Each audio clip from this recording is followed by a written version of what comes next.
Welcome to my YouTube channel. I'm your entrepreneurship tutor, Professor Henry Buis of Jomo Kenyatta University of Agriculture and Technology. Today, I want to talk about research conceptual frameworks. Yes, and I want to start with what I call the mother of all conceptual frameworks. There it is, the circular flow of income. This is an economics basic conceptual framework to show relations between the basic sectors of an economy. Now, I have been in academic research proposal presentations where panelists have insisted that the proposals must have diagrammatic conceptual frameworks depicting variables such as independent, interdependent, and indeed other variables. The form that it takes is that of independent variable, dependent variable, moderating variable. Now, did you know that a lot depends on how we define conceptual framework? Now take a look. A conceptual framework is a written or visual representation of an expected relationship between variables. That source tells us so. Now, when you look at this definition, it makes us erroneously believe that every conceptual framework must have variables as we know them, dependent, independent, and all that. But we also know variables are by and large changing quantities that are measurable and applicable mainly in quantitative studies. Look at these other two definitions. A conceptual framework includes one or more formal theories, in part or whole, as well as other concepts and empirical findings from the literature. It is used to show relationships among these ideas and how they relate to the research study. That is the source. A conceptual framework is a structure which the researcher believes explains the natural progression of the phenomenon to be studied. Again, that source, it is linked to the concepts, empirical research, and important theories used in promoting and systematizing the knowledge espoused by the researcher. That source. Now, these definitions broaden the understanding of a conceptual framework beyond just measurable variables. Things like theories are coming in here. Look at the other definitions. A conceptual framework explains either graphically or in narrative form the main things to be studied, the key factors, constructs, and or variables, I want to repeat that, and the presumed relationships among them. Frameworks can be rudimentary or elaborate, theory-driven or commonsensical, descriptive or causal. That's Miles telling us. A conceptual framework is an analytical tool with several variations and contexts. So there are many variations. It can be applied in different categories of work where an overall picture is needed. You saw the circular flow of income. Strong conceptual frameworks capture something real and do this in a way that is easy to remember and apply. Again, that source. You can see, my listener, these definitions teach us that there are variations conceptual framework, not just causal, diagrammatic, cause and effect. They are not limited to variables, and they may be presented in forms other than cause and effect diagrams, as many of us commonly believe. Now, I want to go further and say that research can be qualitative or quantitative. It can even be mixed. In qualitative, the approach is inductive. The goal is depth and to generate hypotheses, not to test hypotheses. You know, that is the main key focus of qualitative. Then quantitative, the approach is deductive. Now, the goal is go to breadth and actually now test hypotheses, not generate hypotheses. It goes breadth, settings, experimental, quasi, and so forth and so on. And of course, they are mixed. So there are fundamental differences between qualitative and quantitative. The key difference that the approach, qualitative is inductive, quantitative deductive. The end point of qualitative to generate a hypothesis, the end point of quantitative to test a hypothesis. So those are fundamental differences. So we are saying qualitative is inductive. Create a new theory from the data.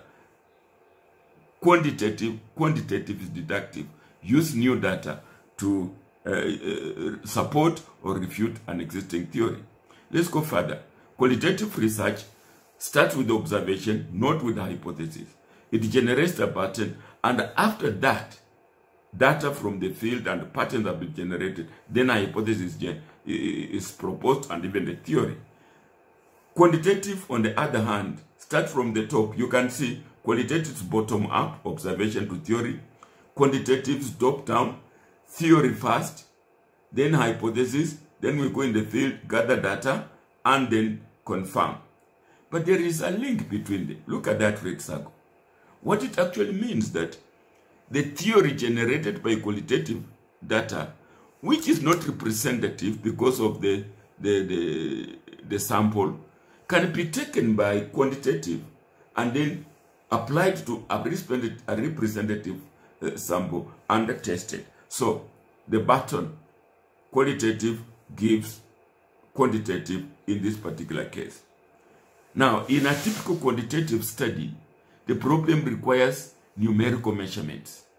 We're measuring traits, trends, characteristics, or attributes of the subject matter.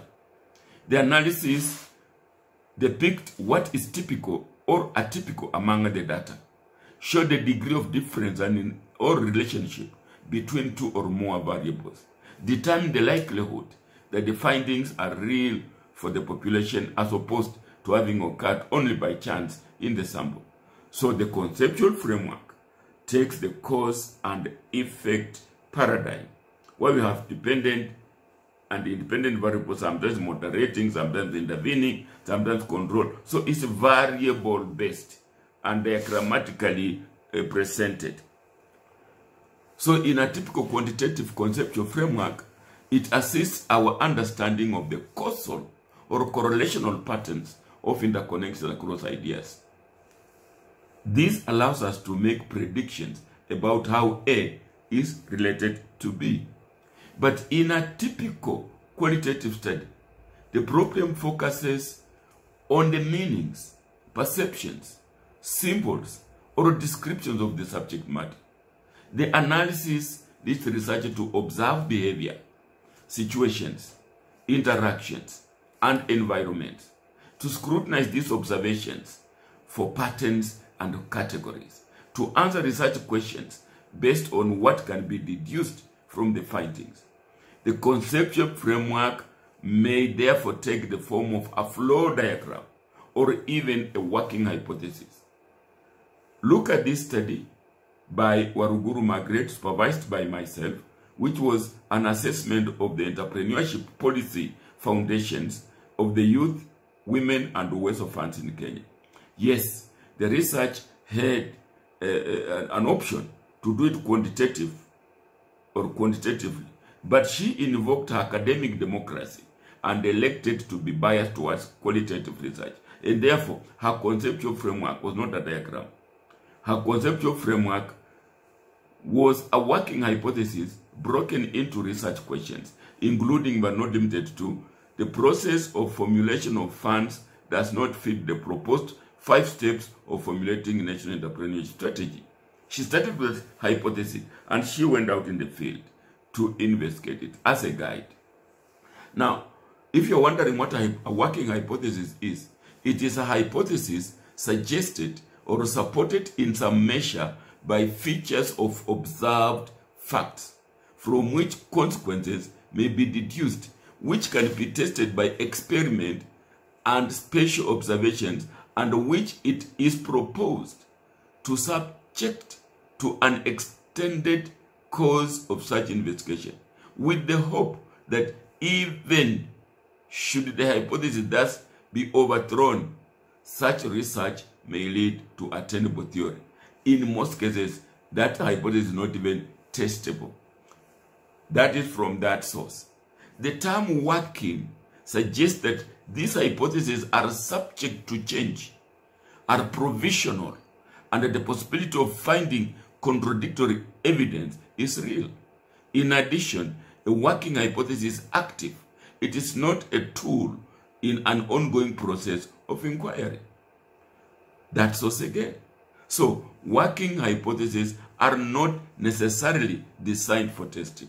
After all, they can change in the course of the research. Now, let us sample some research types under the post-conceptual framework.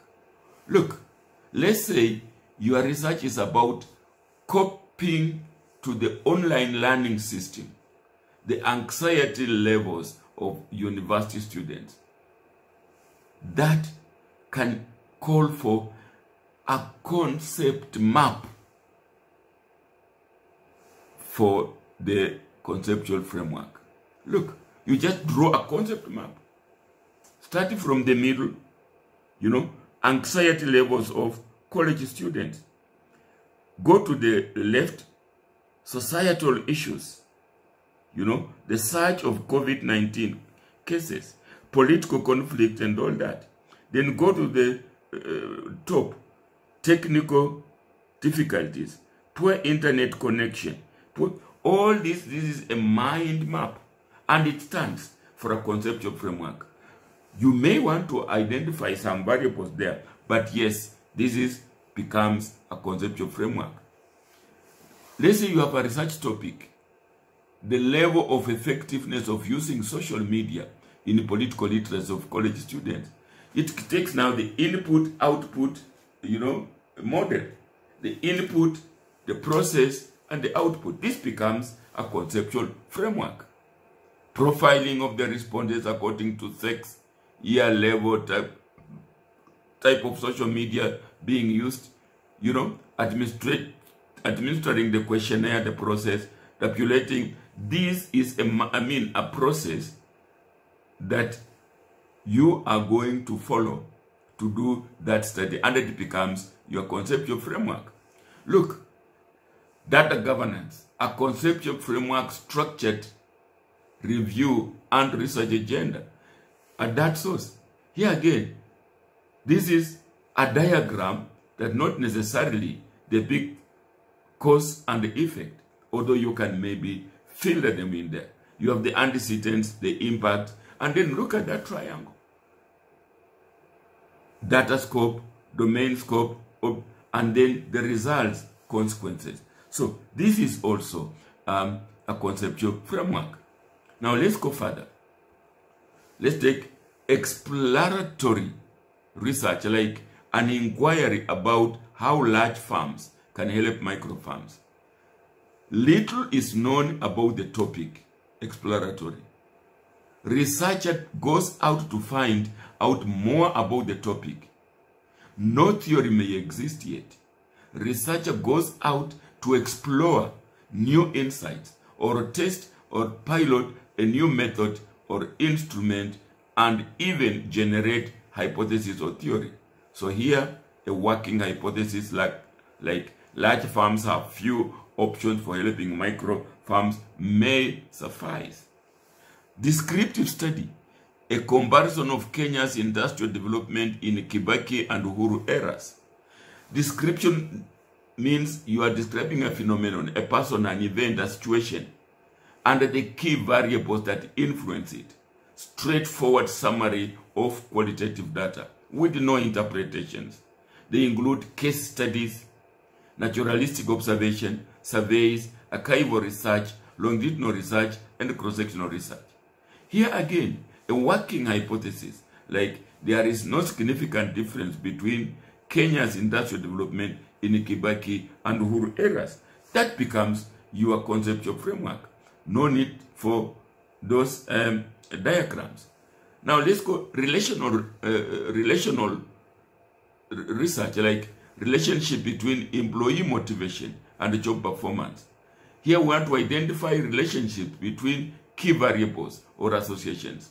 search for patterns under their source, that will be qualitative, or find evidence that explain relationship, that will be quantitative.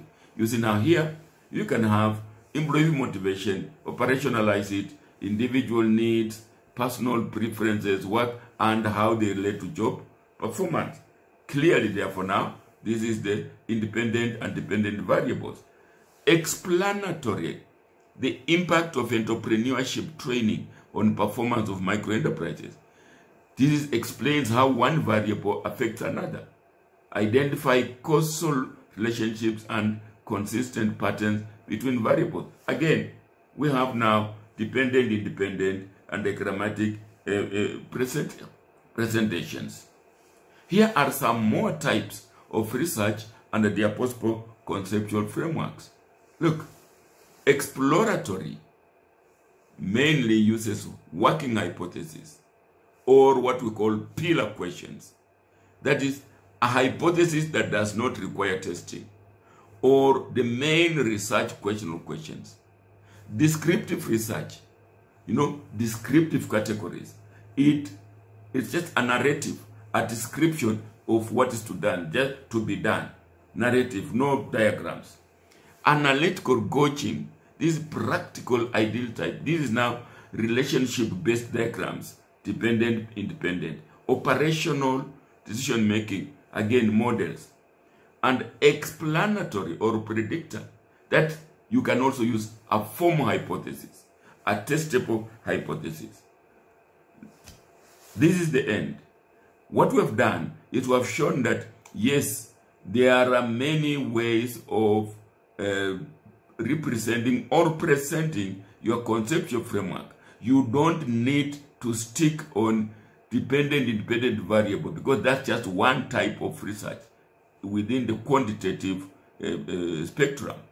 Therefore, the idea that we should always have a diagrammatic conceptual framework showing cause and effect, using variables, is not accurate. Have a conceptual free evening. Warned you.